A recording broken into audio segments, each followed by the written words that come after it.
Chapter 5.5. Box of old pictures. Little notes with counted words. Paper memories.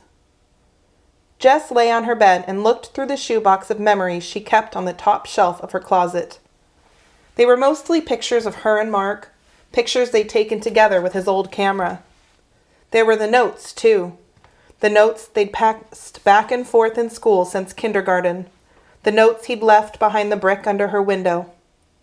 And she looked through them as she rubbed at her cheeks and chin from time to time, so that her tears wouldn't fall and stain the pictures or blur the words. There they were, on her first day of kindergarten, backpack almost bigger than her body. They were in Mark's room. He was lying in bed. He had to start kindergarten at home with his mom. He'd been too sick to go to school for most of that year, but they'd still celebrated their first day together, and he'd still wanted a picture of the first day, like all the other kids got. A picture of them at the water slides the summer after first grade. He'd been doing great then. They thought he might even be better for good. He'd gone to school for the whole year.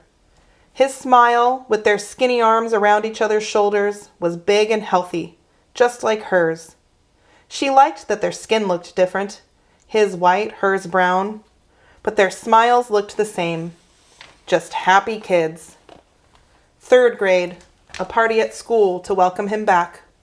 He'd gotten sick again and had to miss 3 months. The whole class had made him cards. Mrs. Wilson had them all write him a haiku because Mark loved haikus so much. In the picture, he looked tired but happy. All the other kids were crowded around him. He had on a baseball hat that was way too big for his head. He was the only kid allowed to wear a hat in school.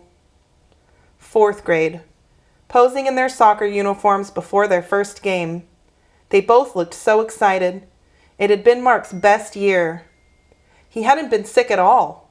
It was almost like the whole thing had just been some awful 4-year nightmare they'd left behind. There was a note, too, that he'd left in their secret spot at the beginning of that year. "Doc said tests look good," his messy handwriting said. "Pizza feast to celebrate. Do you want to come?" Jess sniffed and looked back and forth between the picture and the note.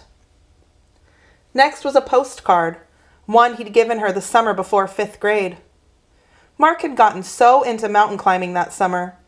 His grandpa had been a big-time climber, and he'd given Mark a book about it. Mark had read it over and over. He'd learned everything he could on the subject. Mountain climbing became his secret passion. He didn't tell his parents. They were too overprotective, he said. He didn't tell other kids because they wouldn't get it.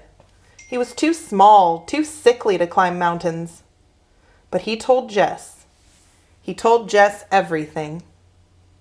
The picture on the postcard was of a mountain, blue and rocky and capped with a white cone of snow. It looked about 100 miles high.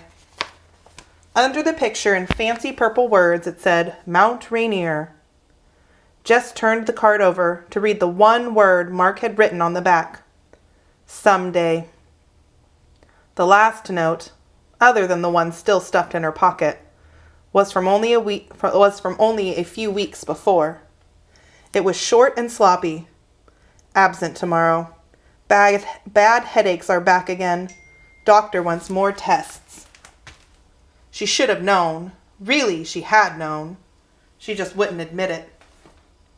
Her eyes burned to a blur she couldn't blink away. But she didn't need to look at the pictures to see Mark's face. She didn't need to read the notes to hear his voice. She knew with terrible sureness what he was doing. But there's lots of kinds of terrible in the world. What he was planning to do was only one kind, and maybe not the worst. She hated doctors sometimes. She'd waited at Mark's that morning, waited with his parents for the next call, which they were sure would be the police saying that they'd found Mark at the restaurant and that he'd be home soon. She'd been so relieved. But then the phone call had come. Mark's mom took the call and then told them both about how the police had found nothing but an empty office and some ladies working in the kitchen. Yes, they'd seen Mark, but they didn't know where he'd gone. There were bloody paper towels in the bathroom. Mark's dad had shaken his head and closed his eyes. It didn't make sense. Mark was sick, but not the kind of sick that makes you bleed. His parents had looked so lost and confused and sad. Where could he be? They just kept asking. Jess had sat down and bitten down on everything she knew. She'd clenched her jaw to hold it all inside her mouth. Mark had known she would figure it out. He trusted her. It was in her hands.